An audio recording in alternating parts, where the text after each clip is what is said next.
Good evening, and welcome to the fifth webinar of season 11 of the National Humanities Center's Humanities in Class webinar series. My name is Mike Williams. I'm the Vice President for Education Programs here at the NHC. It is indeed a pleasure and honor to be here with you all, as always.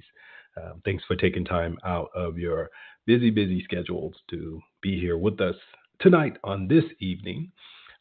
For this webinar. Again, I recognize that you all have busy weeks, and while we're at the start of our week, I know that you all have quite a bit on your calendar, so it means the world to us to have you all here. I'm going to apologize in advance. I'm a little raspy tonight. I'm coming off of a little respiratory issue I've had, but this brings me excitement, so I am very much ready for tonight's session. Tonight's session is entitled Feminist Methodologies and the Teaching of the Global Middle Ages. Our leader for the session is Dr. Klimek, Chair and Professor of History at the Metropolitan State University of Denver. And we are extremely fortunate to have her with us tonight. So let's go ahead and jump right on in. The National Humanities Center, we are in fact located in Durham, North Carolina, and for 47 years, we have supported the best in humanities scholarship and humanities education. We are the only private nonprofit institution devoted exclusively to the study of the humanities, and we take that work very seriously.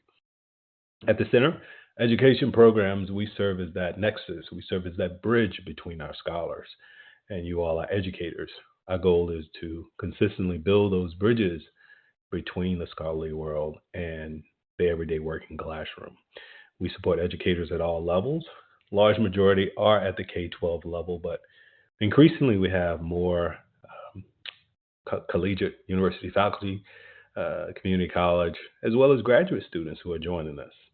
I'm joined by an outstanding team that includes Raven Ferguson, our Education Programs Manager, and Eve Morris, who's our Digital Coordinator, who are both equally passionate about this work and who are very much committed to ensuring that our program meets the needs of you all, our teachers. If you're interested in staying abreast of the activities, all that's going on at the center, I invite you to take a few moments to visit our website, thenationalhumanitiescenter.org, where you will find on the main page from left to right. The first is the statement in support of the Smithsonian Institution that was issued by the center a little while back.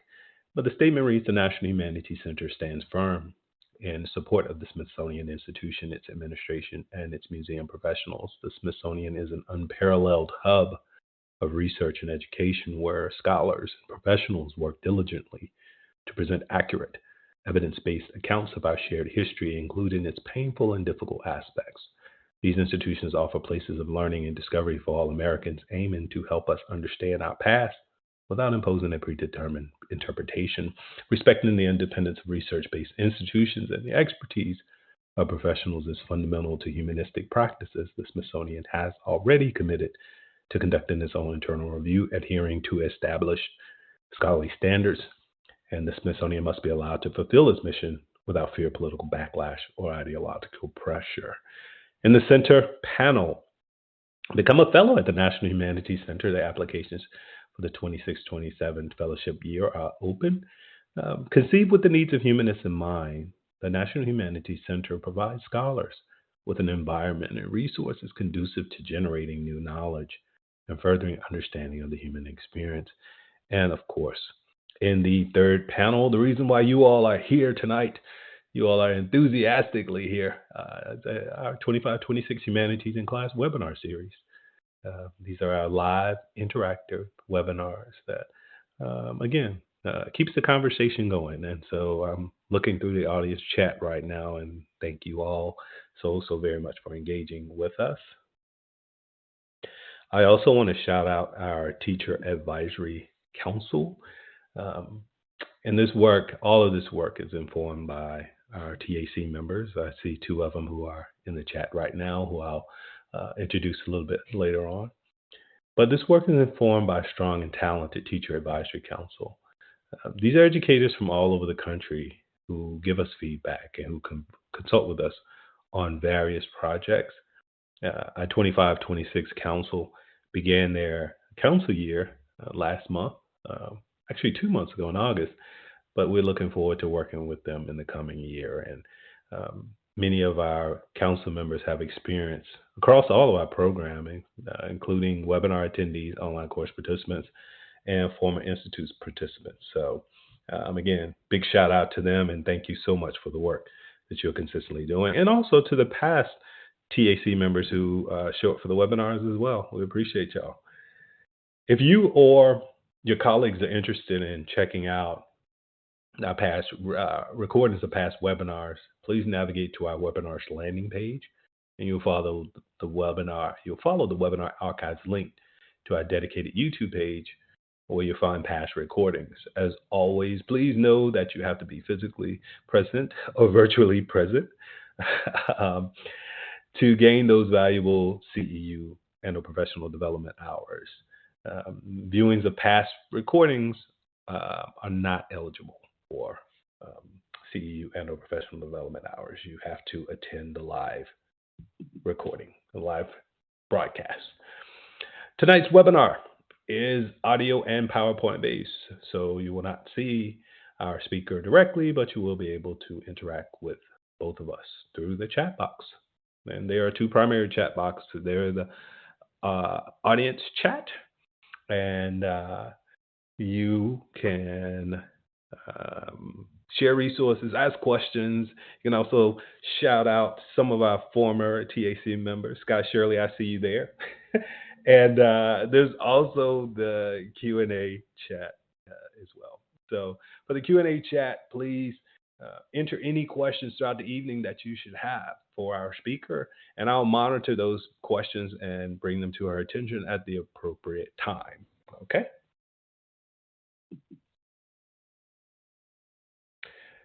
Thank you for joining us this evening. You are attending the webinar entitled Feminist Methodologies and the Teaching of the Global Middle Ages. Our leader for this session is Dr. Klimek, Chair and Professor of History at the Metropolitan State University of Denver. We are also joined by Hannah Moon and Kendra R. Radcliff, who are members of this year's Teacher Advisory Council, who will serve as our TAs for tonight's session. They will be active in the chat, sharing their thoughts and resources and asking questions. Again, Hannah and Kendra, thank you for being here. Kimberly Klimek is the chair and professor of the Department of History at Metropolitan University of Denver. She teaches courses on the history of medieval England, medieval Europe, history of European women, medieval world civilizations to 1500, and women in world history. Klimek has been teaching at MSU Denver since 2006. She received an Outstanding Women's Award from MSU Denver's Institute for Women's Studies and Services in 2016. Klimek is a council member of Medieval Association of the Pacific, academic consultant for Professional Decorative Painters Association, member of Rocky Mountain Medieval and Renaissance Association, and member of Society of Medieval Feminist Scholars. Her research interests include the intersections between gender and intellectual history, with a particular focus on women and their impact on historical writing. Klimek is also interested in mysticism, particularly as it relates to philosophical, intellectual, and gendered identities.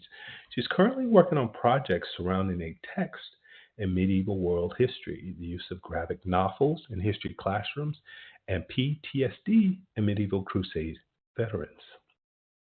Klimek authored a chapter titled War Never Changes, using popular culture to teach traumatic events in the 2018 textbook Leadership, Popular Culture, and Societal and Social Change. She has also presented her work at many conferences and formal presentations around the country and in England.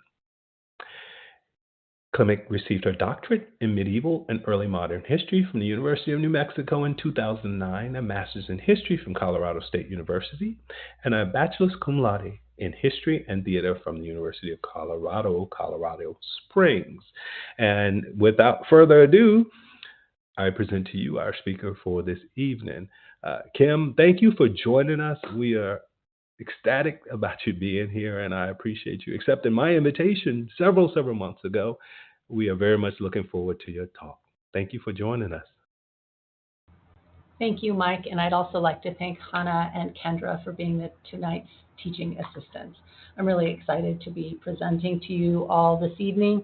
Please keep those questions and comments coming. I was reading through the audience chat, and I'm already excited to get to the talking portions of our discussion tonight. So I'm just going to get into this. Here's the title slide. We don't need to do that. I've got an outline here. We're going to be working through 5 different sections here. Introduction, why methodology.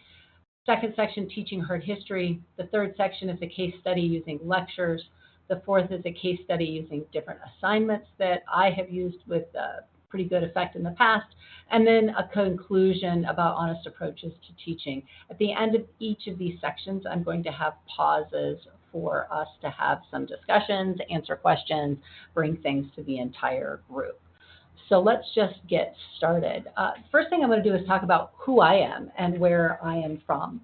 I teach at the Metropolitan State University of Denver, which is a large urban campus in the center of Denver, Colorado.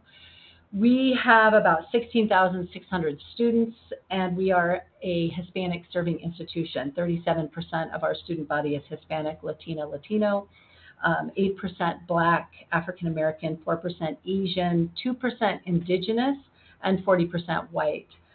The average age of our students is 24, and that is increasingly becoming less and less the longer I teach here. When I first started teaching here, our average age was 28.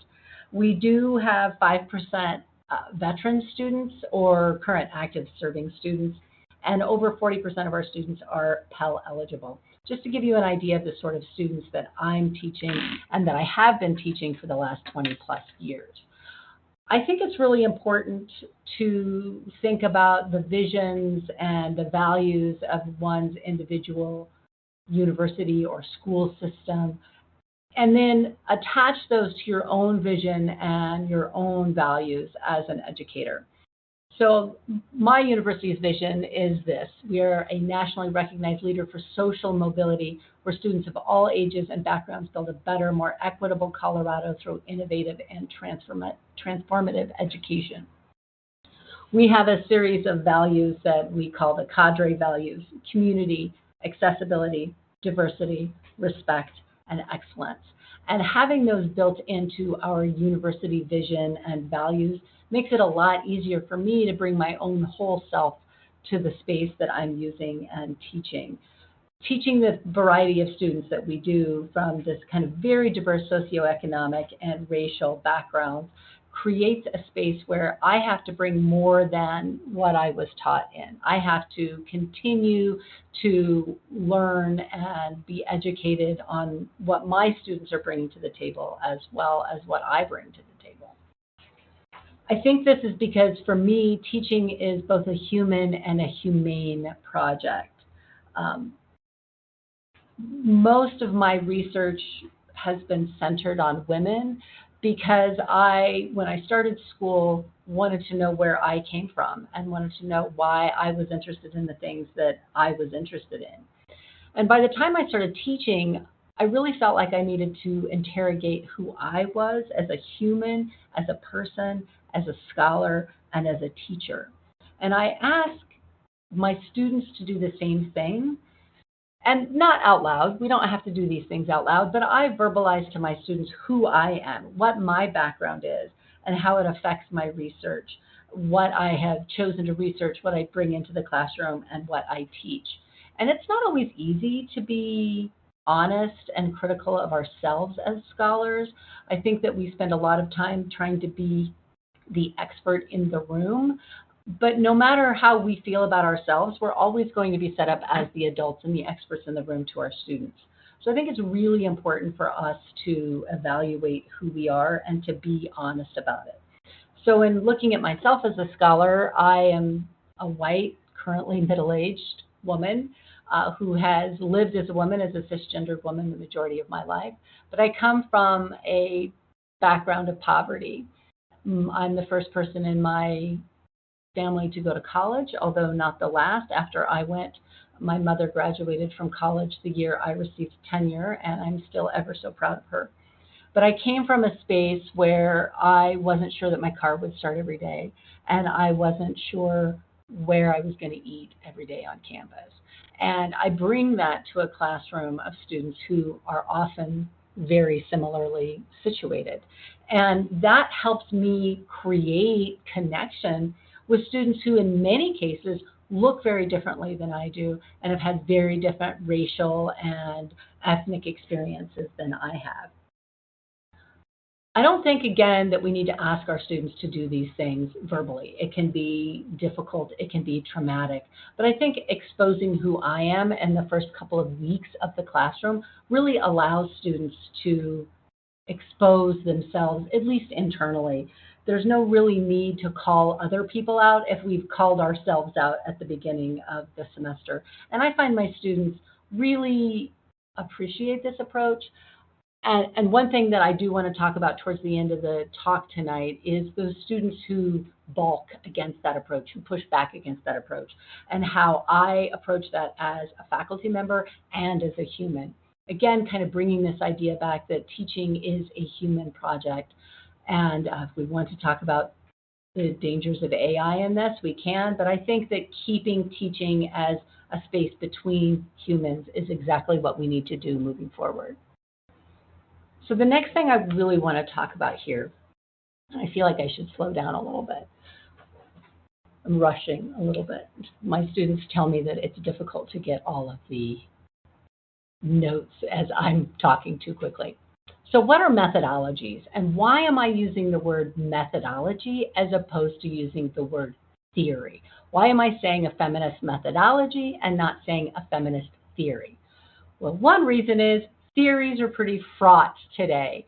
Students are automatically opposed to anything that has the word theory in it. Hell, I got to tell you, my colleagues are opposed to anything that has the word theory in it. If I ask them what theoretical stances their own histories are, they complain at me to no end. I am the one person in my department who's what they call the theory head.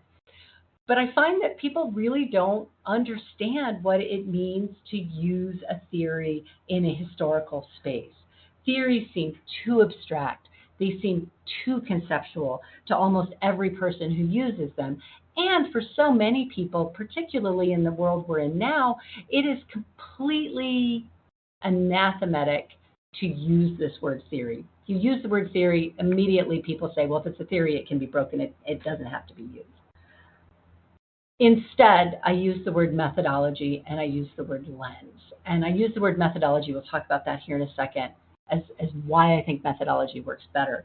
But for my students, when I'm talking about theories, I ask them to think of it as a lens through which they view the past, a place from which you stand when you are looking at the past. And that each student, each scholar can decide the lens that they use, and our lenses don't have to stay the same. Every time I approach something, I could use a different methodological or theoretical lens.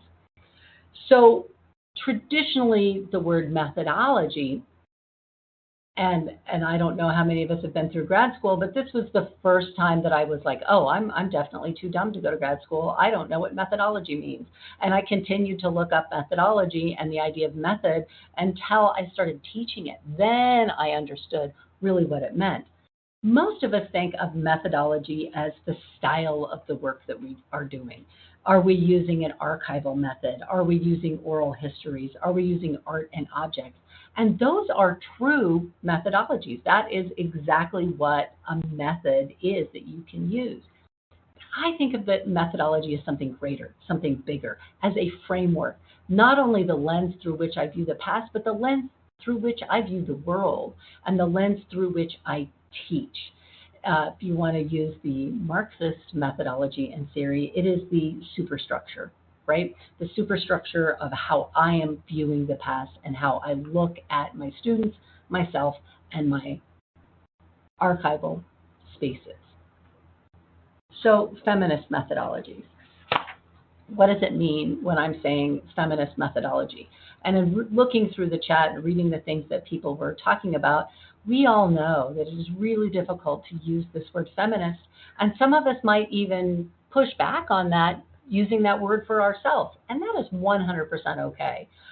Every semester in my history of women in the world, I ask my students privately, they don't have to out themselves in the class, if they consider themselves a feminist, and why or why not. I would say it is about a 95-5% split. 95% of the students who enter into that classroom already consider themselves feminists. The thing that I find really interesting is that I've asked this question over the last 15 years. And 15 years ago, fewer students considered themselves feminists than they do today. And every year, more and more consider themselves feminists, to the point that my class in the spring had 100% of 2 classes, so over 100 students, who had committed themselves to a feminist ideology. But that doesn't mean that it's not difficult, and it doesn't mean that it's not fraught, and it doesn't mean that it's not an unpleasant occasional thing to use. So how do we use it? Why do we use it? The readings that I assigned, in particular the Kay and Shiva and the Riley, really talk about this. And there's kind of the traditional view that one of the things that feminist methodologies or feminist theories does is that it challenges the traditional timelines. Joan Kelly wrote a very famous article in the 1970s where she posited the question, do women have a renaissance? And her answer was no. Women's lives actually get worse in the Renaissance while men's lives are getting better. And this is a challenge to the male conception of history, and that men's and women's histories can look differently over time. The second very important kind of traditional look of feminist theory is that it challenges power structures and traditional narratives. And I think this is really important as well, that it does create a space where you can use indigenous narratives, where you can use oral histories, where you can use material culture in ways that perhaps had not been considered as important in past male-centric histories. It also has a tendency to challenge those power structures of patriarchal understandings of the past, right? So those are two on the left side here, challenging traditional timelines and challenging power structures and traditional narrative that are pretty central to feminist theory from the 1970s forward. Like I said, I'm middle-aged. I'm turning 55 this year, so I'm a good third-wave feminist, right?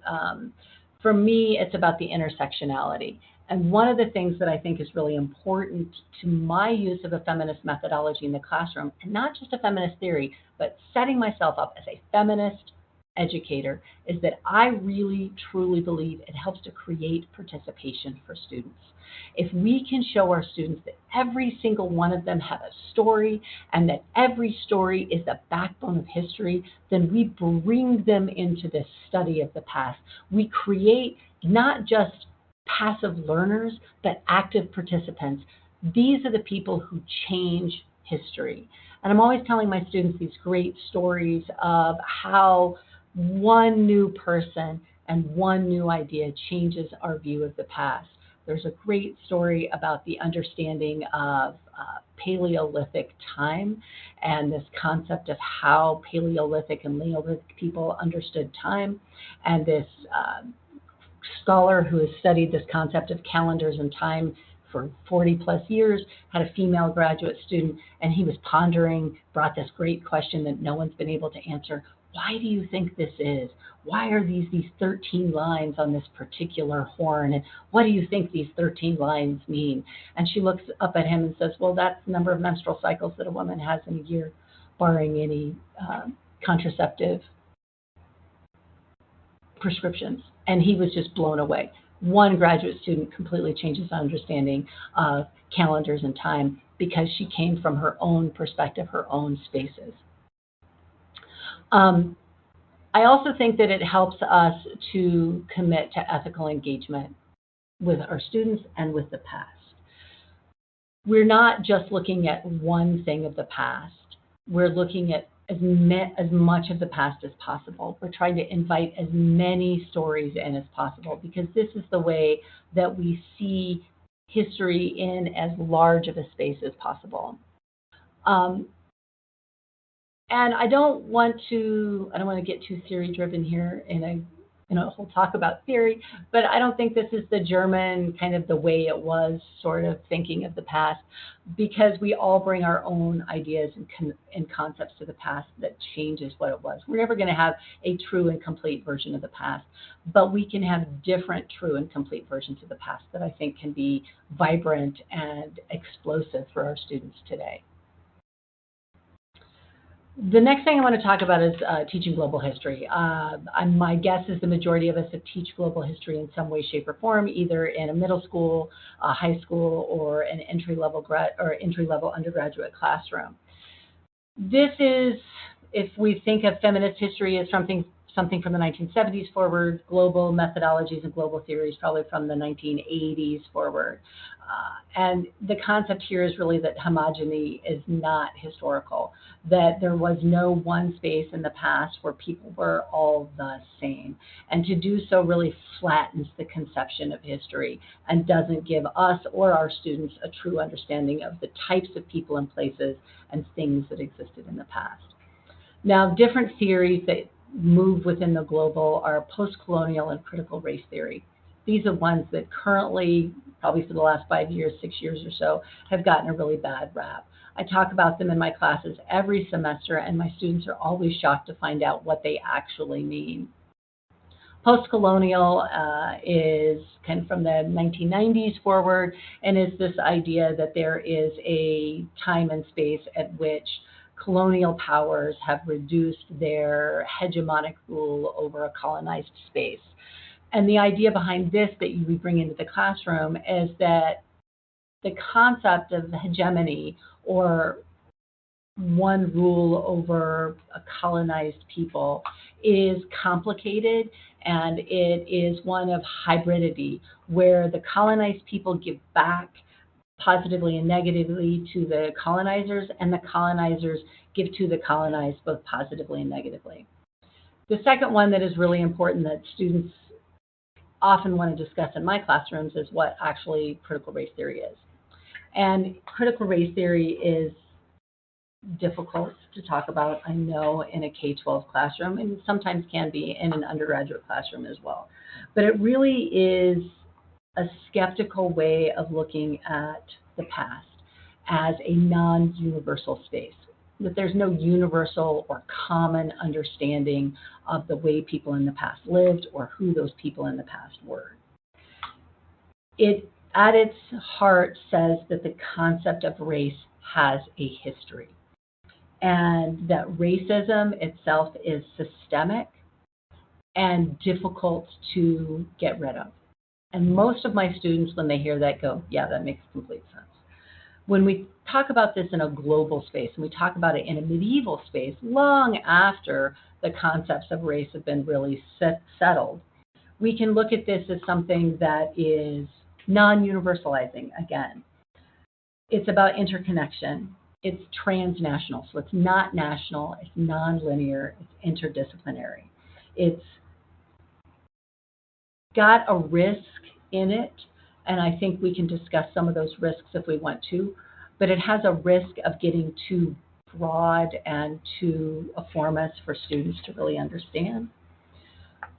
But I want to, at this point, just point out the two major readings that I assigned or that I sent that you could read, and then take some questions and have time for comments right here. So the two articles that I sent, the first one was The Archival is Personal as Political by Charlotte Riley, and Interrogating Disciplinary Boundaries, Feminist Alternatives, and Writing Women's Histories by K.M. Shiva.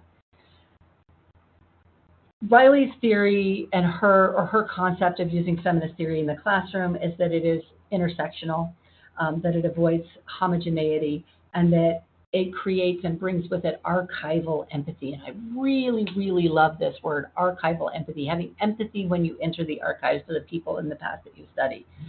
She comes at it from a position of being a feminist, and she uses herself both in her archival research and then in her teaching. And she believes that it allows herself a way to engage with class, race, and gender in ways that she couldn't before. K.M. Shiva's writing, and they're writing from an Indian perspective, subcontinental India, is that using feminist theory allows one to critically address the androcentric views of the past, and that it gives you a place from which to stand to look at the past in ways that people perhaps hadn't before. KM Shiva also allows that it can engage class and race in these intersectional ways that I think can be incredibly powerful for our students. So I'm going to take a pause here and see what sort of questions or comments that I have from the teaching assistants and from those of you who are hearing the talk tonight. Good deal. Thank you so very much. And I'll remind everyone, if you have any questions, please enter them in the Q&A chat. We have a few questions that have come in. And so, again, everyone, I see that the audience chat is moving along pretty quickly. So, again, as a reminder, if you have any questions, enter them in the Q&A chat. First question is from Eric. Would you say that students might place their own interpretations of what a feminist is? And if so, what would be a good way a teacher might acknowledge and drive all those various interpretations towards a similar productive energies or goals?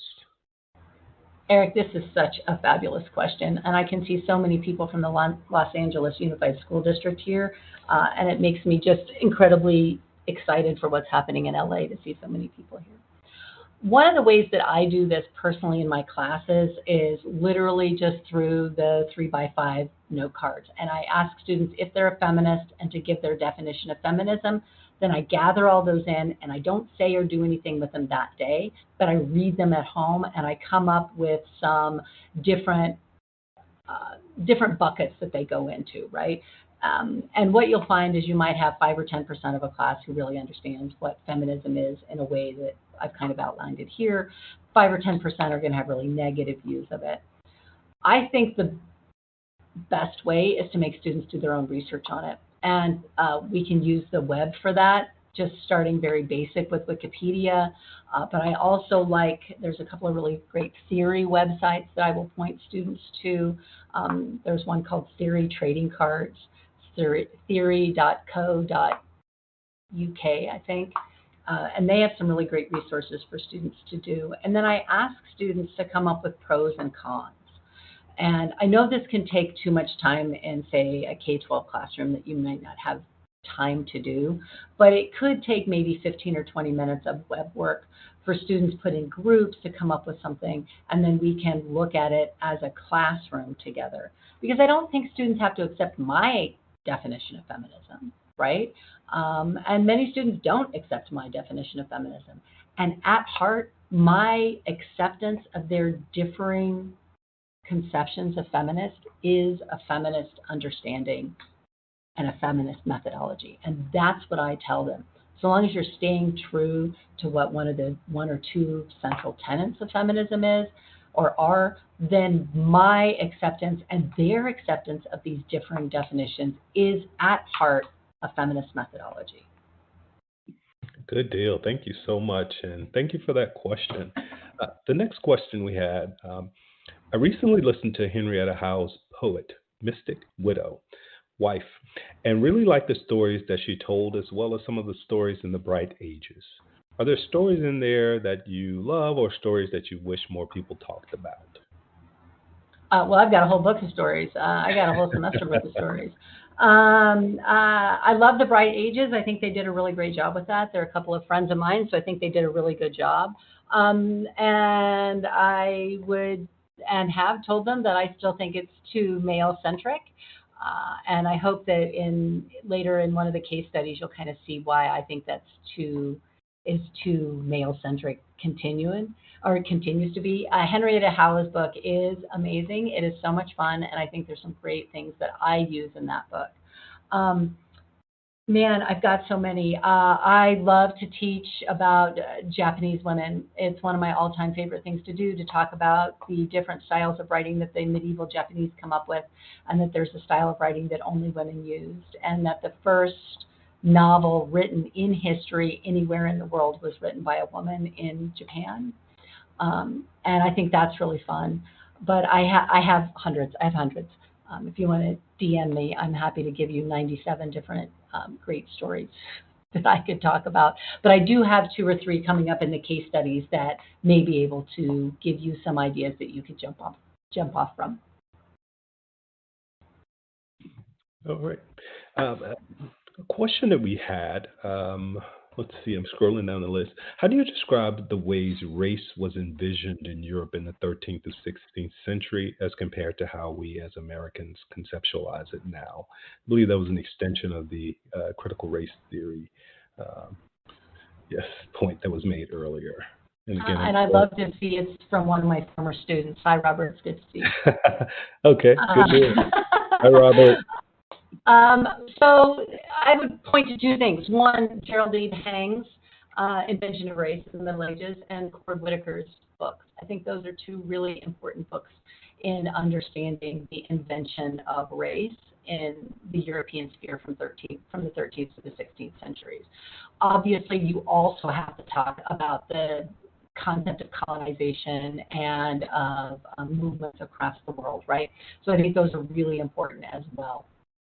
One of the things that I think looking at race and I would even argue, Robert, and I think Dr. Whitaker does as well, that race really begins its start in a way that we might understand in the 12th century. And the way I talk about that with my students is through St. Maurice in Germany, right? And how St. Maurice is an African who was envisioned as an African in Germany and was the patron saint of Africa until the about 17th century, right? And how that changes and why his blackness is important in a positive way until about the 13th or 14th century, and then how visually he becomes lighter and lighter skinned until he's a white man by the 15th century. I think using those historical understandings of race can help students understand where our conception of race comes from, and in some senses how this New World understanding of race that is American, and I would also argue Central American and South American in Mexico and Brazil, are really a different way of envisioning race as a concept. I might point you to Isabel Wilkerson's book on caste, which I do think has a lot of historical problems, but has an interesting thesis that you might take a look to as to why she views this American concept as different from what came before, what comes in other areas. Thank you so much, and thank you for that question, Robert. We're going to move ahead. I'm going to save the questions. So thank you all for entering the questions. We'll do our best to get to them when we pause for the next Q&A. Thank you. Thanks, Kim. Sure. So the next section I want to talk about is the teaching of hard history. When history itself is difficult, when it is traumatic, how can we do this in honest and connective ways? And you might not think that medieval history, because it's so long ago, can still have traumatic effects. But I want to argue that it really does, and that understanding those ways of viewing the past through a feminist lens can really help us in approaching this with our students. So what makes history hard? I think we all know about different concepts in the past: slavery, indigenous erasure, and in the United States, like you pick a place, you can find traumatic and difficult history. But I think it's really important for us to look at it through a theoretical and methodological lens. This first set of questions I have here: what do we know and how do we know it? This is epistemology. Like, how do we know what we know about the past? If we can really investigate our own conceptions, our own understandings, and how we were taught the past, then we have a better chance of critically looking at that and moving forward. Next thing I want to talk about in the next couple of slides is what makes the medieval period hard history. How does this become difficult for people in the present? And it's really looking at hegemonic power dynamics. And I see Ms. Ramon's question about intersectionality there, and I think that it can really be answered in some of the slides here, although I do want to talk about that as we move forward as well. So the medieval past has been weaponized in the past 10, 12 years in ways that have really damaged my field and our understanding of it. Some people even say it really began in 2001 when George Bush said that they were going to we Americans were going to bring a new crusade to the Middle East. But I want to talk about what's happened since about 2016 and this weaponizing of the medieval past that continues to today. Again, and I know I've said this several times, but it's this concept of homogeneity, that there is a past in Europe that is pure. And please note my conception here of these, my air quotes. So this idea of a pure Europe of a white Christian people. And we see this in things that come out often today. Inclusion means erasure. If we include other people, we're erasing the white people in the past. Diversity is disappearance. Again, by adding more people to the past, it disappears the people we should be studying, these white European peoples in the past. And that this concept of Western Civ, and I taught Western Civ for probably 10 years, but it's often a shorthand for whiteness. And people who want to teach Western Civ over World Civ are really wanting to remove this concept of diversity and people who are not white out of the study of the past. Additionally, many people in the modern world use the medieval to create this violent masculinity, where there's, and you'll see this very great image that I have here on the right of this white knight and the woman sitting side saddle, leaning to give him a token as he's probably going off to fight who knows who. But it's this concept that it's only the masculine white male, and by masculine I mean war-driven and strong and tall and broad with no facial hair and not chubby, that we should look at as being the one person who can save us militarily. It also has this concept of using traditional gender roles of women inside the house and men outside the house, of these two separate spheres of public and private, and women as childbearers and mothers and not much more than that. As I alluded to at the beginning, there's also this militant Christianity, post 9/11 extremism, George Bush saying we were going to bring a new crusade to the Middle East, to people whose the crusades still have kind of cultural history for them. And increasingly, I'm seeing in the last 6 or 7 months, an increase in apocalyptic thought and this concept that the end of the world is nigh, and that we can see different peoples and places in the concept of Revelations, that the end of the world is here. And they're using medieval concepts of the Antichrist and how the end of the world is going to look in order to bring about what they see as a better way to live today.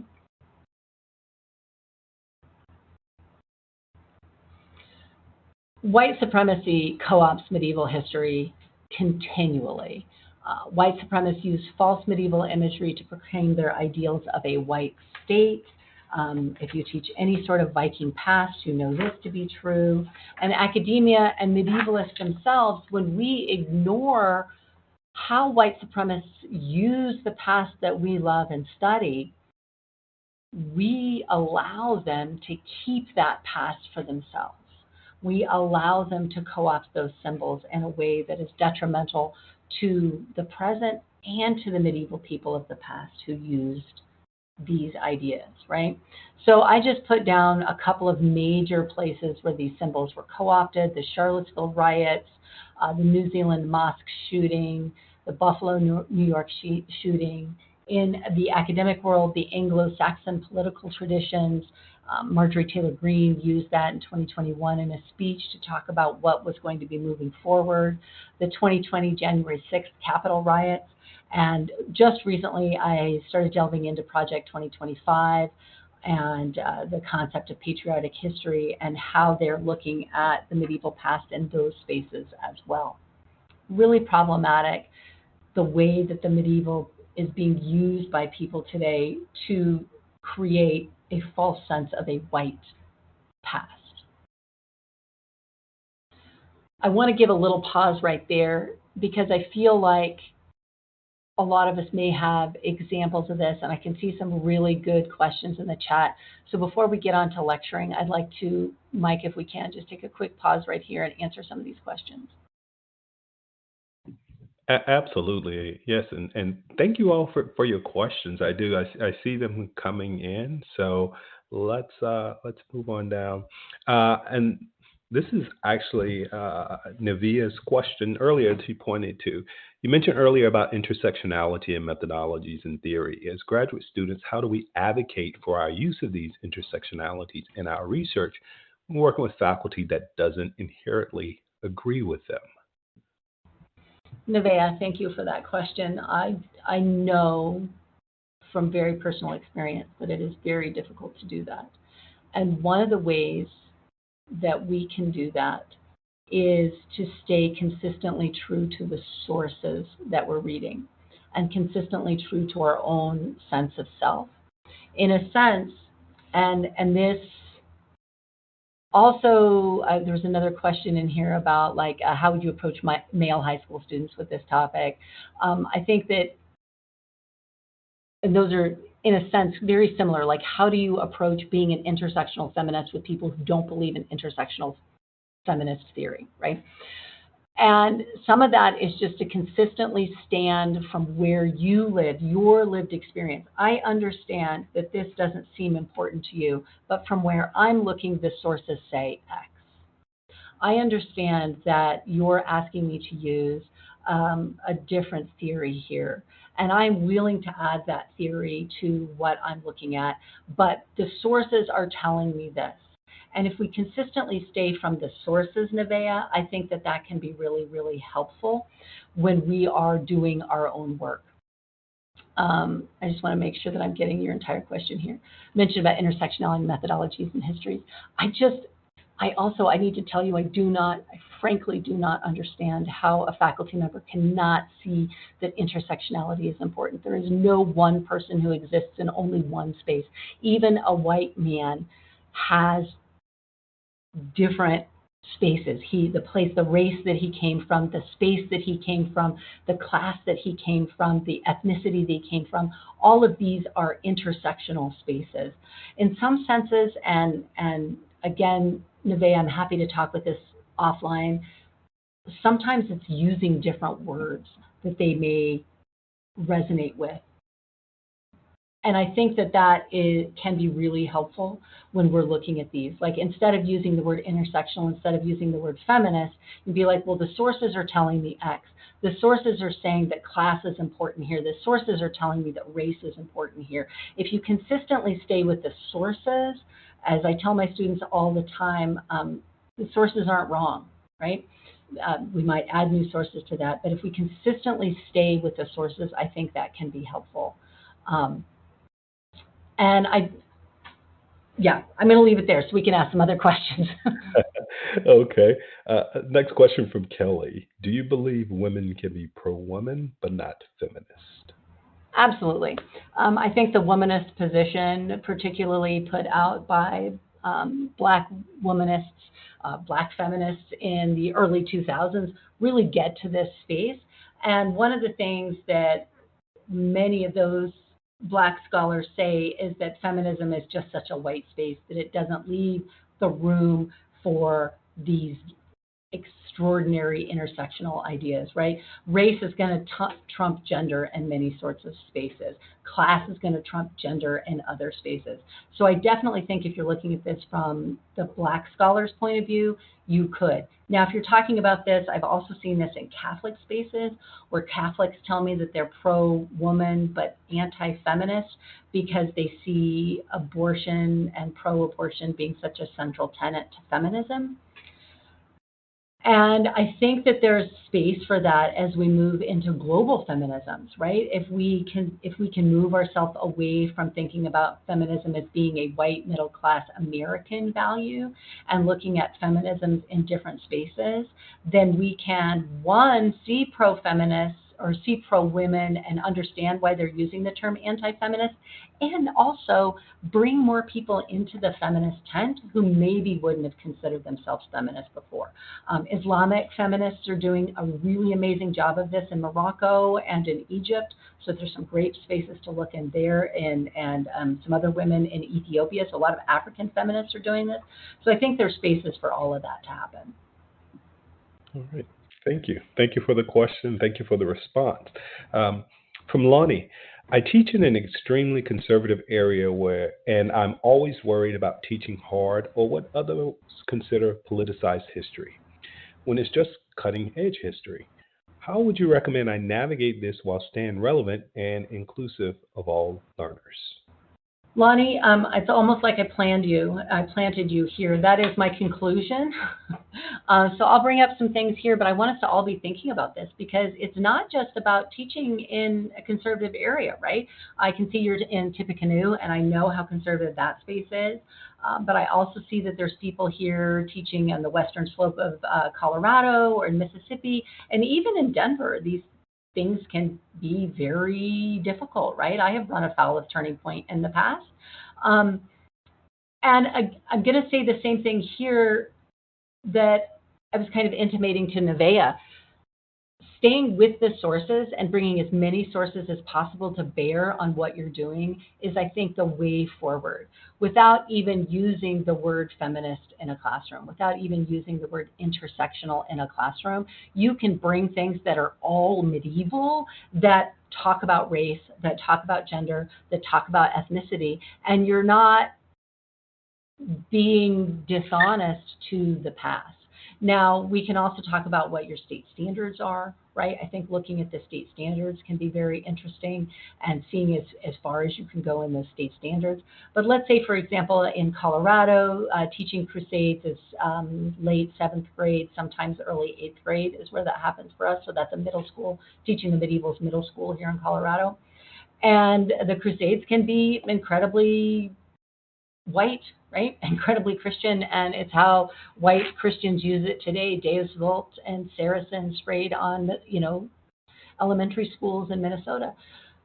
But if we look at Jewish sources, and we look at Muslim sources, and we look at Christian sources, we are using sources of the past that is intersectional without using the term intersectionality.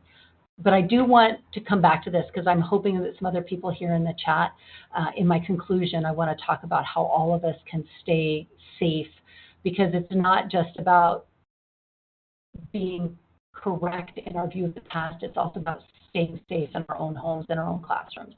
So I want to put a pin in that and come back to it. Okay, good deal. Thank you so much. And there are several other questions here. Do you want to continue on with them or move on? Mike, how's our time looking?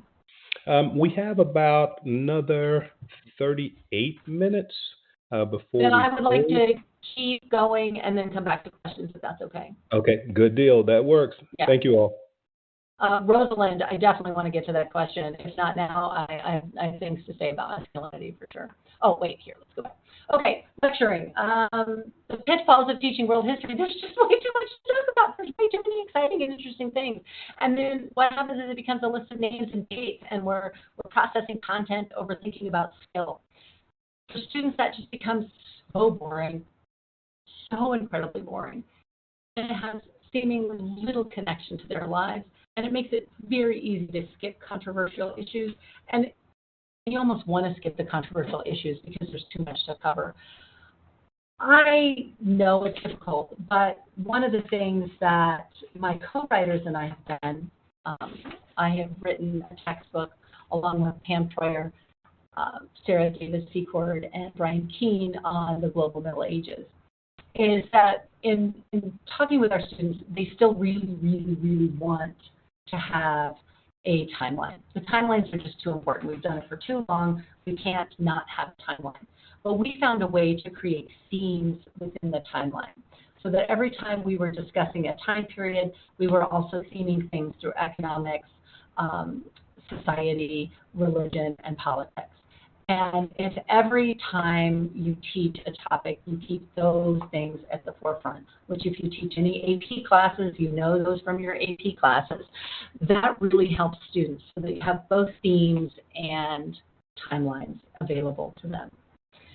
In the text we have a lot of comparative and contextualized spaces, but there's also times and places in the medieval where the world is not comparative, where it's different, and looking at those differences is also important to us. You might ask, like, why we need a global Middle Ages. Why is this important? Well, first off, and we've talked about this with a lot of our peers, a lot of people don't like to even use the term medieval because it's too Eurocentric. And I understand that. But medieval sells.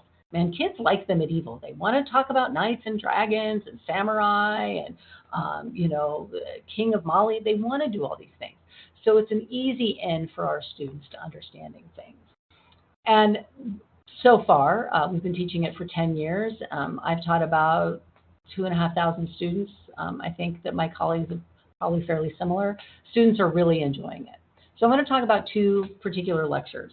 Oh, I got a global Middle Ages. Sorry, I forgot about this slide. So what does it mean to study a global Middle Ages? The sorts of things that I talked about. One of the things you can talk about are state and geographical boundaries as well. Particularly for teaching geography in high school, this is a nice way to bring geography and the medieval together. So two major lectures that I do. One that I absolutely adore, my all-time favorite lecture every semester, is Climate Shift and Peasant Lives. I love teaching about peasants. As I'm telling my students all the time, these are our ancestors. Our ancestors were not kings. They were not nobles. If we had ancestors who were kings and nobles, we probably wouldn't be going to Metro State. We'd be going somewhere private, right? But we are here. Our people farmed in the past. And the second agricultural revolution in Europe and the things that are happening all over the world during the period from about 800 to 1100 completely changed the face of the planet.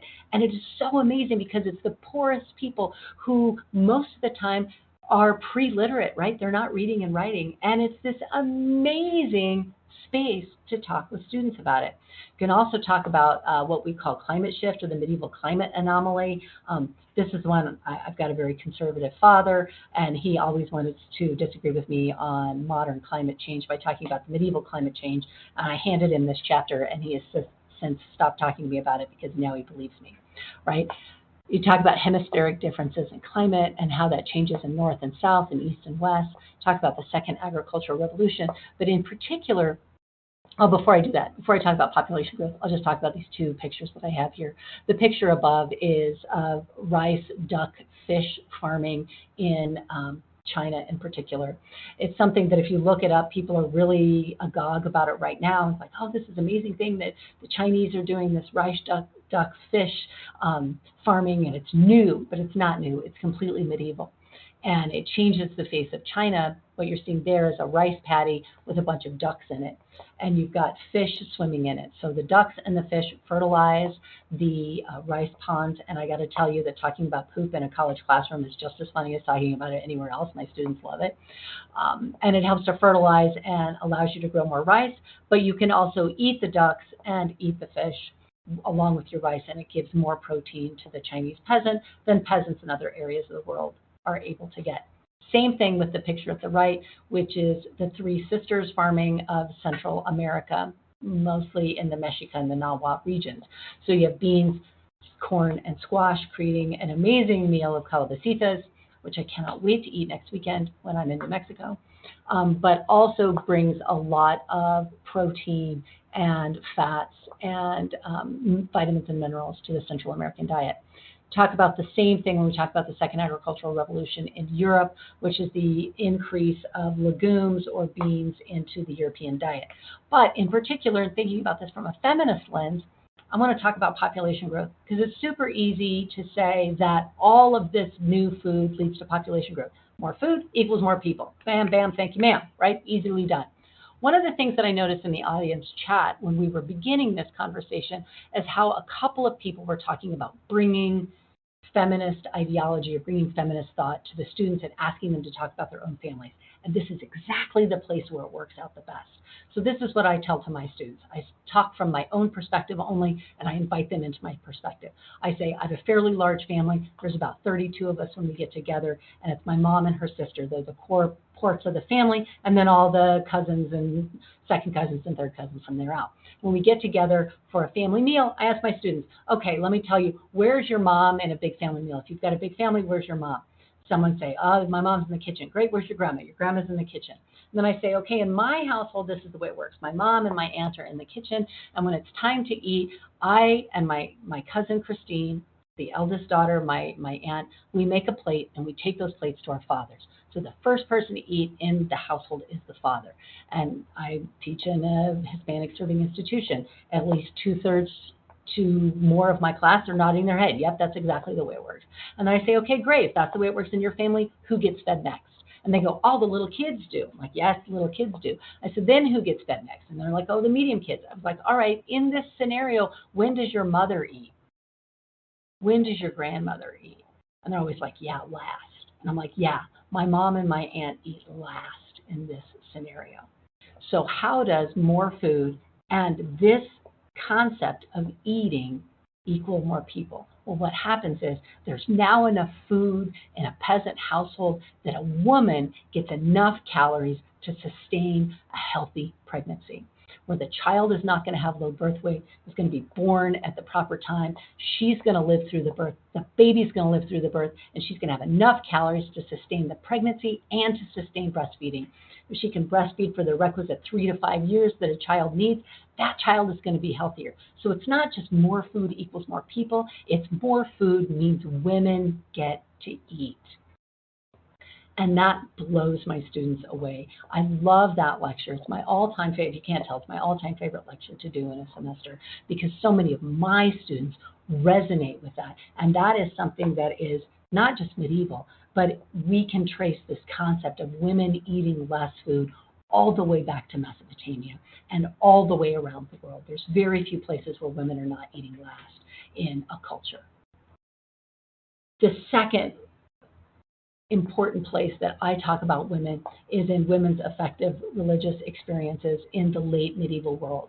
Now, most scholars, when they talk about this, are talking about St. Francis. They're talking about the increase in apostolic living by people. And Angelica asked this question, how do we honor being a Christian woman and a feminist? This is the space where that happens. This is such an amazing place to talk about being both a Christian woman and how Christian women and Buddhist women and Hindu women and Muslim women and Jewish women in the past did all of these things at once. And in our textbook, and I assigned, if you wanted to take a look at our chapter 9, which is the chapter on devotion, is the one chapter that we get the most, or I get the most pushback from my colleagues wanting to know, where is St. Francis? Where is apostolic Christianity? And I was like, I don't want to talk about them. Anybody can talk about St. Francis. I want to talk about the women. And in particular, I like to talk about how women are looking at their gods, at their religion, and their spirituality in the past. How do they create space for themselves as women and as spiritual beings? In many ways, they're doing this through the household, and something that scholars of religion called household spirituality. The women that I talk about here, Bhakti poets in India, Sufi and Islamic women throughout the Islamic world. In Europe, I talk about the Beguines and the mystics. And in Japan and China, I talk about Buddhist nuns, although there's some really great stuff happening in Vietnam too. If you wanted to add Vietnam and Korea in there, you could too. Another way that you can bring kind of this feminist methodology to teaching these sorts of lectures is through the concept of gendering the spirit, which is something that in Europe in the 13th and 14th century becomes incredibly important. Even earlier than that, in the 12th century, with this concept called European bridal mysticism, where men in particular, but women as well, are approaching Jesus as a bride and using concepts of love and marriage to talk about their connection to God through Jesus. But it's also a space where we can bring in two-spirit and third genders. Two-spirit people is the term used in indigenous communities, mostly in the Americas, to talk about people that we might also consider to be non-binary. And third gender is used in the Indian subcontinent to talk about people who, again, are close to our concept of non-binary, but not exactly non-binary in that space. So I think that this is definitely a way to bring religion in a way that is incredibly truthful to what's happening in the medieval, but is not centered on men and their own spirituality. In the next slide here, I have a couple of poems from two different women from two different parts of the world. The first one is from an Indian Bhakti poet named Mirabai. Sometimes she's known as Mira, and she dies around 1540, 1545. And in this space, she talks about what we might think about as kind of a bridal mysticism. And it's a long poem, but she says here, "Sister, I had a dream that I wed the Lord of those who live in need. 5,600 came, and the Lord of Braj was the groom. In dream, they set up as a wedding arch. In dream, he grasped my hand. In dream, he led me around the wedding fire, and I became unshakably his bride. Mira's been granted her mountain-lifting Lord, from living past lives a prize." And this is so emblematic of the way that women are approaching their gods during this time period all over the world, which I think is fascinating. Hadjewit is a Dutch mystic who dies around 1250, 1260. She says, "She does with me what she wishes." And this is God whom she's speaking of. "Nothing of myself remains to me. Formerly I was rich, and now I'm a poor. Everything is lost in love." And here she's talking about God in a way that uses the feminine pronoun in ways that many mystics are using the feminine to discuss God. This comes a lot from Julian of Norwich, whom I have above there. And she is she's so amazing and important, and I love talking and teaching about her.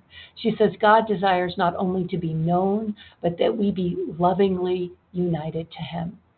So in these several poems, we can see how women are approaching the divine all over the world. And in their approach, it is common in a way, and I don't mean common in a negative way, but common in the way that we can all accept and that we can all understand and that we can all know. These women are not living lives separated from their families. They're not living lives separated from the world. They are living lives with other people. And in this householder commonality, they are able to find ways to approach their gods in ways that are still relevant to today, which I think is really exciting.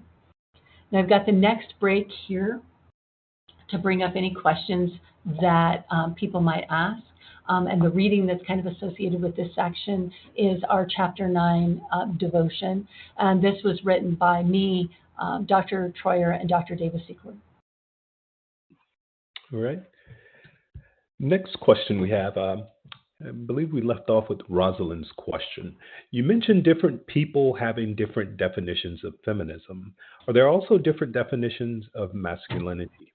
In your list, you mentioned not having facial hair, and I thought it would be the opposite of that.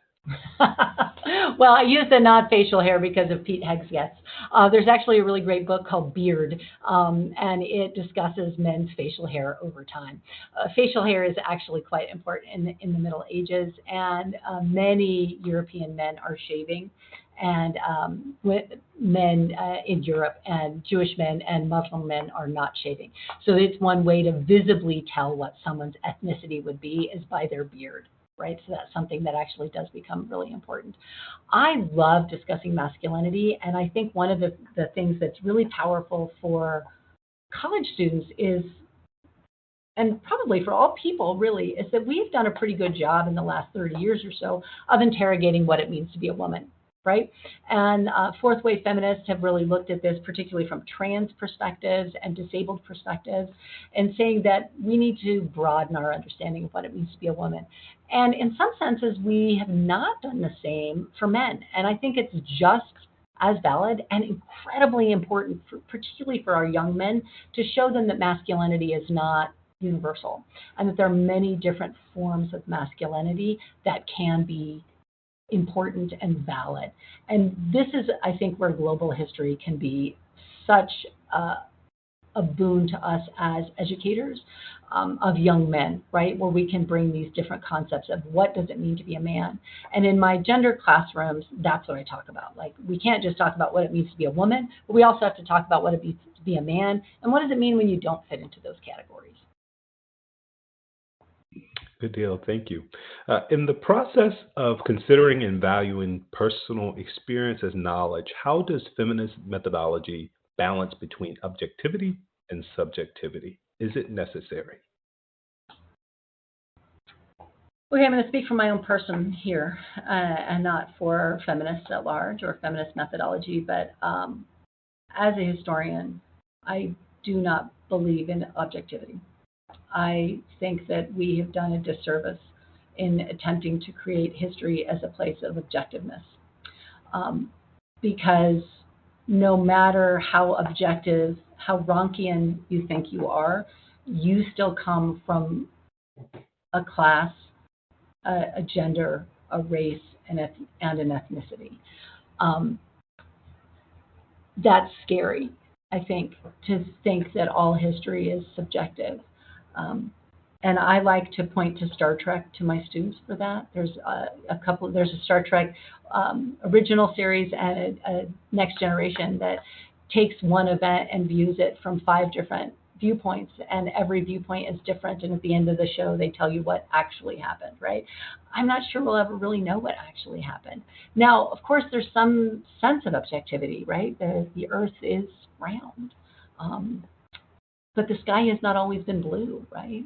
Blue is the latest color to be named. So I think teaching our students that objective is also historical. This is as objective as we can make it until we find something new. And maybe you're the person to bring something new to the table. That's just my opinion, though. Yeah, thank you for that. Serena's question is, I teach high school, but with a lot of learners who struggle with the older documents. Is there a suggestion for translating the documents into a more accessible language for them? Oh, girl, I hear you on that. So in the very last slide that I have here, I have a whole bunch of resources that you can look to. I enjoy using, and my students are the same, right? My students also struggle. They're always like, how come I have to read Old English? And then I bring in something in actual Old English and they go, oh, well, that's much more different. Medievalist.net has got a great space for taking a look at this. The other thing that I do with my students is I just don't give them really long passages. I give them something like those, the slide that I showed with these texts on them. I give them something this long and we parse it together. And I have to tell you, and I'm in a college classroom, I do a lot of reading aloud because they can't hear, a lot of them can't hear in their head. And if I can read aloud for them, it helps them to parse things out. I know we're all using OER, and that's great for our students, but oftentimes those are really old translations, and they can be incredibly problematic. So I think it's difficult, but one of the things I've done is just shorten it and try to use the most modern translations possible, and doing a lot of reading aloud. I know that's super time-consuming, not a great answer. Thank you for that. Again, we have additional questions in the chat. Thank you all for presenting them. In the interest of time, we are going to move ahead to this section. You bet. But we'll do our best to answer those questions. Thank you. Okay, so let's talk about what do you assign and how do you do it. So again, looking at skills over content. What is it that we're actually wanting them to learn? Is it the death, when Charlemagne died? Is it the Tang Empire, right? And the 5 ideas behind the Tang Empire? Or is it the ability to critically look at a source in the past? And that includes looking at their secondary sources or their textbooks critically too. So that's one thing that I would say. The second thing I would say is multiple modalities. Another thing that I do a lot is I talk to high school social studies teachers about how to create assignments that work for students on a broad spectrum, from the students in the special education classrooms all the way up to the gifted students, right? And for every student in between. Doing this allows every student access to understanding the past. So how do we want them to show us what they've learned? So I've got 2 kind of fun, and I'm not going to read through all of these, I'll just kind of explain to them, assignments that I do with my lower division students that I think work out really well. The first one is a travelogue, where I ask students to write journal entries. They have to create a medieval persona, and they have to travel around the world. They have to travel a certain distance, and within those places that they see, they have to talk about major themes in their travel, right? So they have to talk about connections and disruptions. They have to talk about the economics, the trades, the goods, and the monies of the places from which they're traveling from and to where they're going. They need to talk about society, culture, religion, language, gender and sexuality, clothing, talk about politics and policing. They talk about ruling styles and warfare. And they have to talk about technology and science. Is the place they're going, is this person going to be excited about seeing paper for the first time? Or are they going to be like, I can't believe these people don't have paper money. This is crazy. And is the climate or the geography different about where they're going? I ask them to talk about modes of transportation. I talk about clothing, and I allow them to be people that probably wouldn't travel, right? So it's okay if you want to be a peasant. Not everybody gets to be, Marco Polo or Ibn Battuta. And I've had some really great students do some really fun stuff. I've had students make their own paper. I've had students, just handwrite in journals. But I've also just had students type it out, and those are just as good too. Now, they're getting the content, but the big things I'm asking them to do here is to look at connections and to look at the themes that we've been talking about throughout the semester. They also have to bring up, I give them a certain set of sources that they have to use to do it. And the travel readings that we have accessed to that point, they look at Marco Polo and Ibn Battuta. They look at Ibn Fadlan. We just read Ibn Fadlan, and my students were just aghast. They thought it was hilarious. We look at the Tales of Monkey from China, because Monkey and his troupe travel all over. Marjorie Kemp is a great one. And the Pillow Book in Japan. And the nice thing about using the Pillow Book is that she moves about 45 miles, right? She doesn't go very far, but the differences in the spaces of rural Japan into the center of Edo are really big for this particular writer. So we've looked at all of these, and again, these are just excerpts. We're not reading the entire book. God forbid any of us should read Marjorie Kemp until we're ready for her.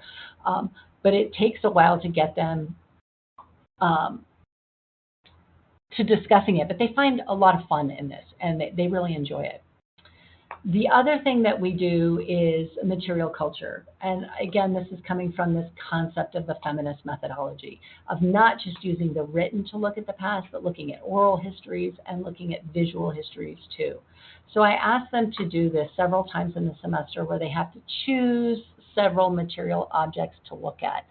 They do this before they do their travelogue, so then they're also talking about material objects in their travelogue. But in this, I'm asking them, what's it made of? What does the object represent? Who do you think made it? Where was it made? When was it made? Contextualize it. What's happening in the world around this object? Does it talk about what class of people does it talk about? What ethnicity of people does it talk about?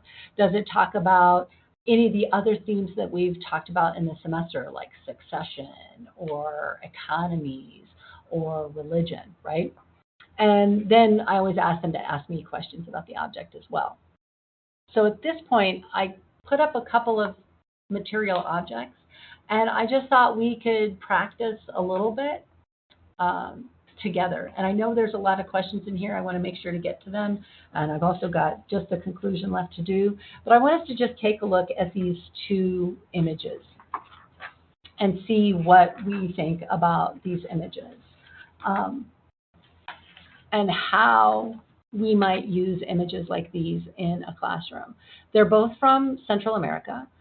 They're both from Mexico, as it's known today, but from two totally different time periods.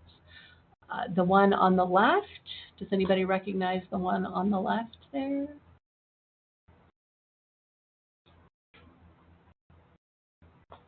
Probably you recognize that one more than the one on the right.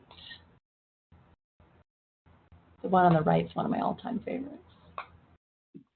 The one on the left is the Virgin of Guadalupe, and she is a Christian symbol, the Mother of God, the Mother of Jesus, and she is envisioned here along some of the revelations, right? So she is clothed in the sun, standing on the moon.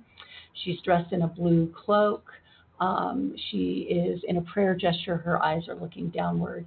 And she was seen by a peasant Nahua man when the Spanish are invading.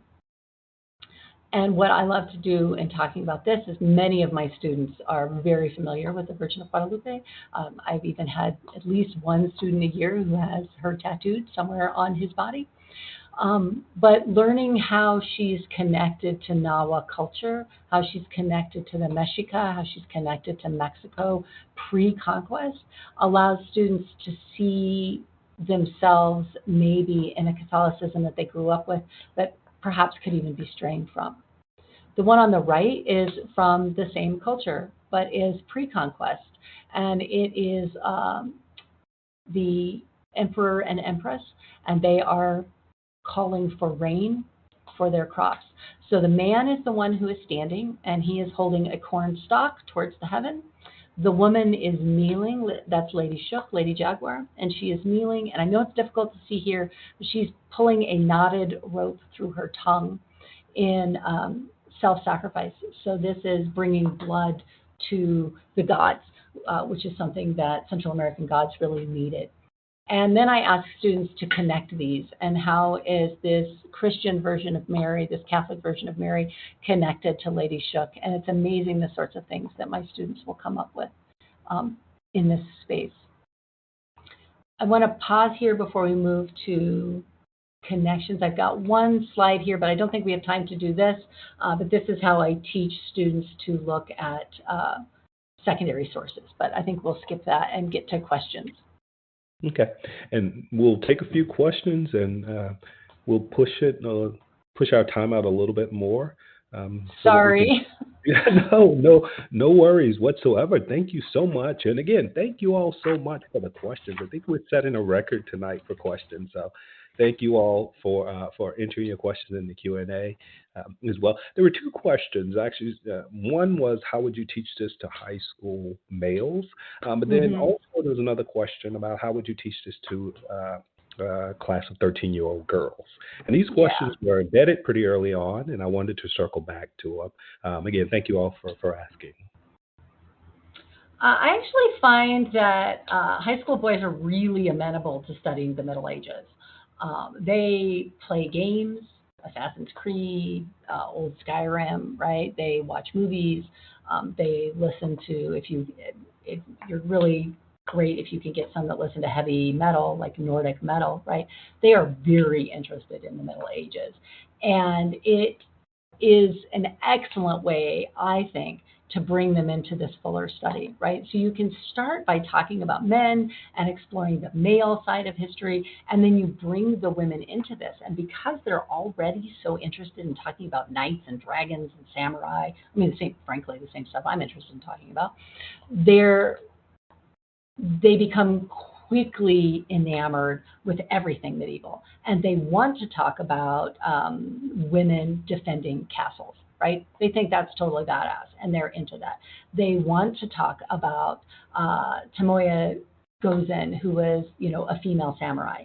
And then the best thing about talking about her is that you can be like, yeah, people say she doesn't exist. And my answer to that is like, all these people in this book may not have existed, but we assume the men exist. Why wouldn't we assume that this badass woman exists? So I actually find that teaching the medieval is an excellent way to bring young men into the concept of an intersectional past. And it is so vitally important because white supremacists seek out the medieval knowing that young men love it. And they use this medieval ideology and these medieval concepts to turn young men, particularly in middle school, particularly that 12 and 13-year-old boy, towards white supremacist spaces. So if we can give them a fuller picture of the past, we're doing them such a better service as they age. Same sorts of things with young girls, right? Fantasy books are a great way for both boys and girls, for younger generations to get excited and interested in this. And a lot of the young women find it incredibly powerful to talk about the way women were living lives of, expansive lives in the medieval. and not just wives and mothers. They're so used to just ignoring women being ignored in the past. Seeing women defend castles and be samurai and invent the first, Muslim university is incredibly powerful. So I think, and in Colorado middle school is where the medieval is taught. So one of the things, our textbook is actually used in a couple middle schools here in Colorado, mostly my students who've taken classes with me, and they find their students really receptive to it. Okay. Next question we have is from Angelica. How do we honor being a Christian woman and a feminist? Is that possible? Yeah, like I said, I think it's more than possible. I think that Christianity almost demands a feminist viewpoint. If you can't understand the place of Mary in Christianity, you're completely missing, in my opinion, a major portion of Catholic and Christian faith. Same thing with Mary Magdalene. The same thing with many of the I teach early Christianity as well, so many of the early Christian spaces. In the Middle Ages, it's really easy because one of the popes tells his men, stop trying to convert the men. They're just killing us. Convert their wives, right? So Europe is converted through women. Clovis is converted by his wife, Clotilde. An amazing story where she says, if you win the battle, you'll convert to Christianity. And he agrees. I asked my students, what would happen if he lost the battle? And they were like, he wouldn't convert to Christianity. I was like, no, he'd be dead. Right? So I think it's the medieval is a space where many, I feel like, Christian women find a version of feminism that works well for them. And again, my feminism is broad in approach. And I think globally, looking at global feminisms can show us where Christians and Muslim and Jewish and Buddhist and Hindu women are finding their Christianity out of white female spaces. Thank you for that. We'll take one more and then we'll move into the conclusion if that works for you. Absolutely. Okay. There seems to be, and this is from Marcella, and I believe she entered it in the audience chat as well. So Marcella, thank you for posting it in the Q&A. There seems to be a tension between saying that current white supremacism imagines a false white history while asserting that academics ignore actual white supremacist history of those times. Do you view the history overall as in fact tending towards white supremacy? Oh, what a great question. No, I do not view current history as trending towards white supremacy. And in a longer discussion, I talk about the Middle Ages and the men in particular who really work on the Middle Ages, who invent the Middle Ages as a field of study, and how they were systemically racist, right? In a sense, like I'm systemically racist. I'm a white woman living in a systemic racist world, and I'm gonna mess up often, right? So I think it's really just important, and I talk about it every semester. I tell people my field has a racist past by both academics and by the people who use the past. And the only way I can see through it is by a more truthful understanding of that past. If I can't acknowledge that the creation of the Monumenta Germania Historica has a racist undertone, then I can't fully understand my own past. I don't know if that answers that much, but I refuse to cede my life's work to white supremacists. They can find somewhere else to live, but not my past. Good deal. Thank you so much for that. And yes, we'll move into your conclusion. Thank you. Okay, so conclusion, right?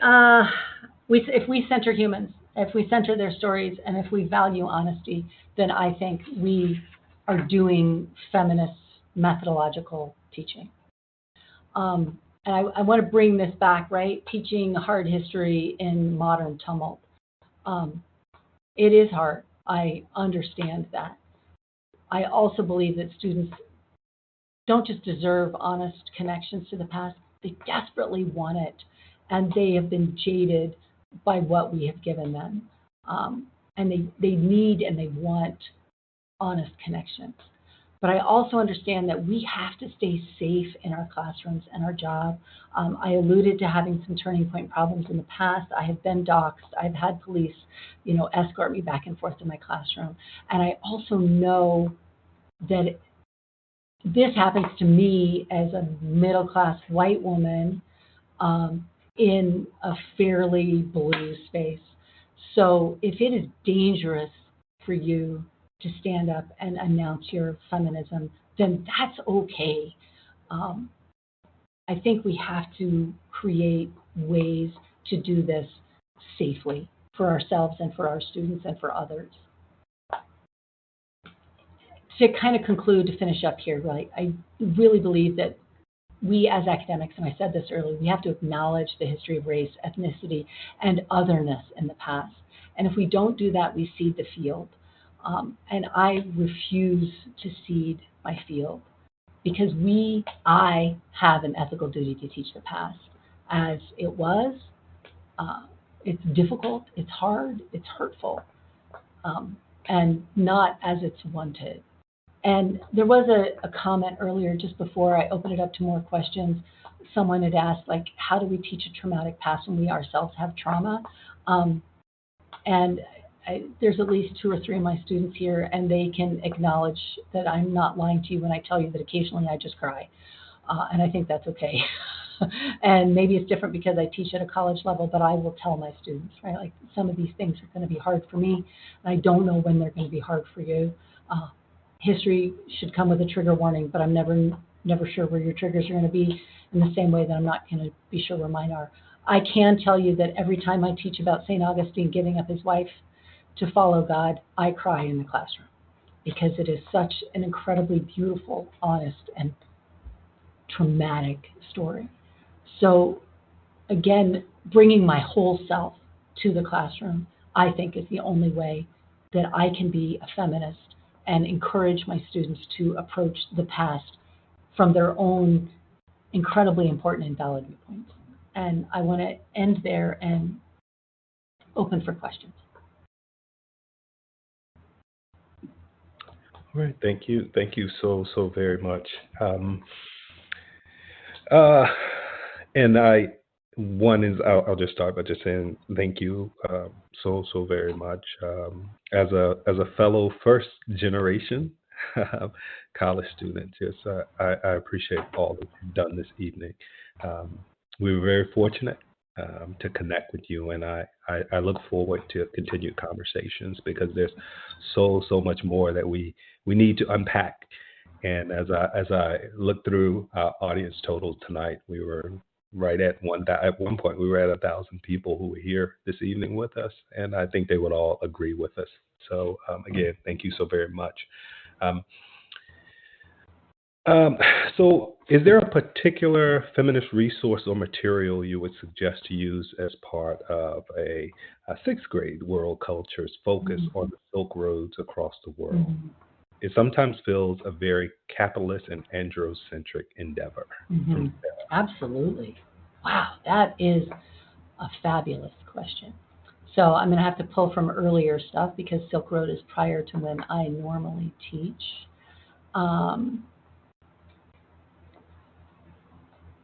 But I think, if you're talking about the ancient Silk Road, right, we have fewer sources in that time period. But I think that connecting economics to the household itself might be the way to go with that.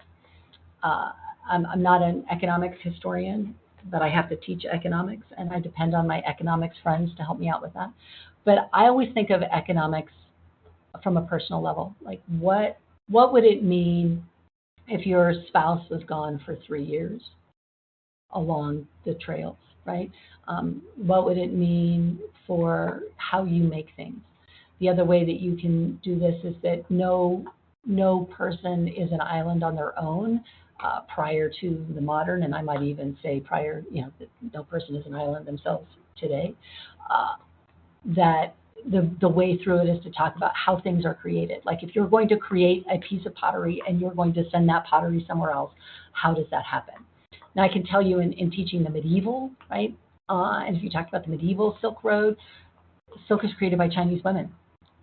It is taxed, and I talk about the medieval, how women's labor is taxed and how that tax tells us can help tell us about the place of women in society.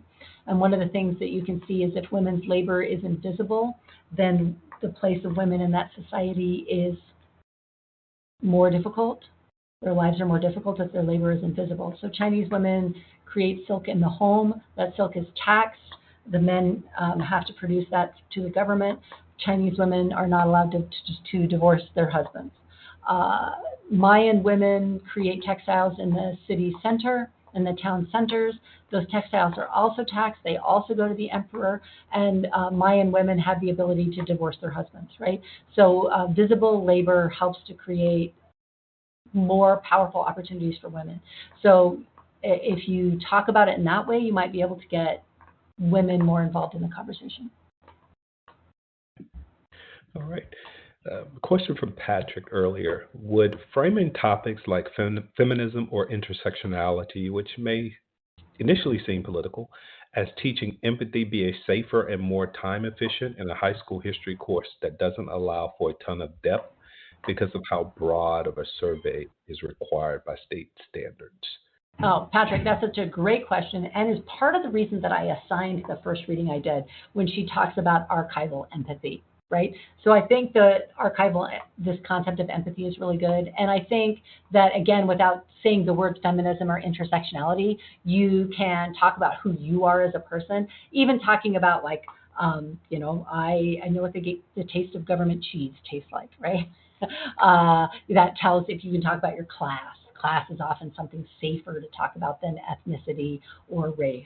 And I think that those concepts can allow us a more, like you say here, a more efficient way to talk about intersectionality in ways that are also safer for our students and for ourselves. Okay. Next question. I start out my exploration of the Middle Ages by exploring Carolinian society in depth. Is there any women in Carolinian society that we may not know about that influenced Charlemagne's desire to educate the world or one of his policies? I want to open this up to female perspectives and feel this is sorely lacking in my experience in this story/era. Okay, Carolingians. Yeah, there's a lot. Now, I talk about education as being, it's directly tied to politics, right? It's really difficult to rule someplace that you can't pick up the phone. You have to be able to write to get things across.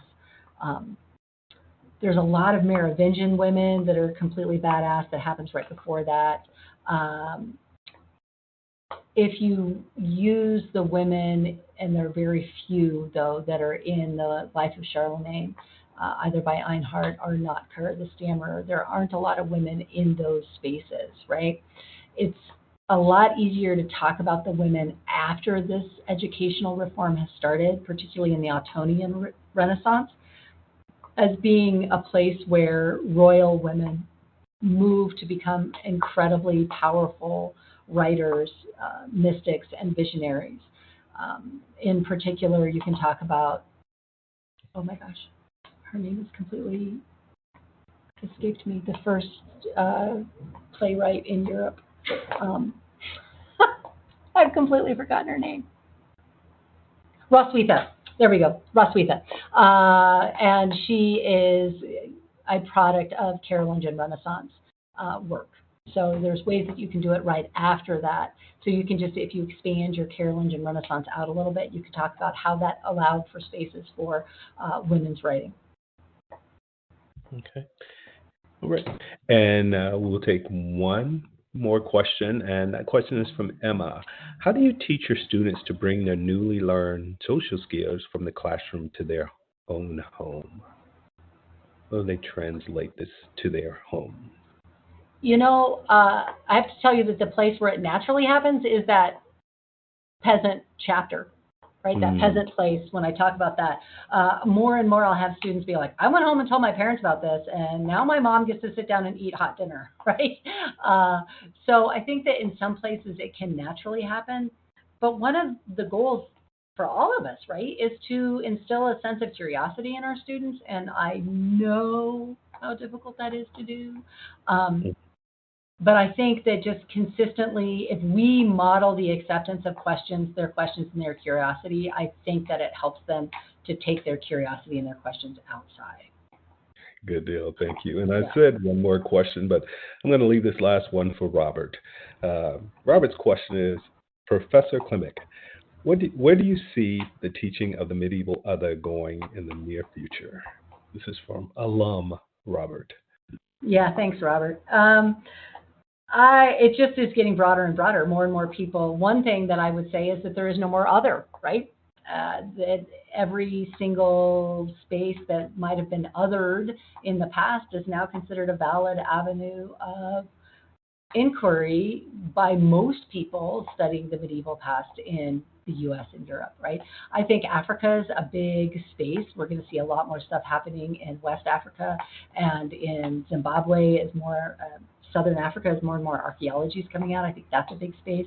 I think Southeast Asia right now has got a lot of really great stuff happening. So I see a lot of things happening in, say, Vietnam and the Philippines that are coming out of those areas that I think are pretty valuable and important.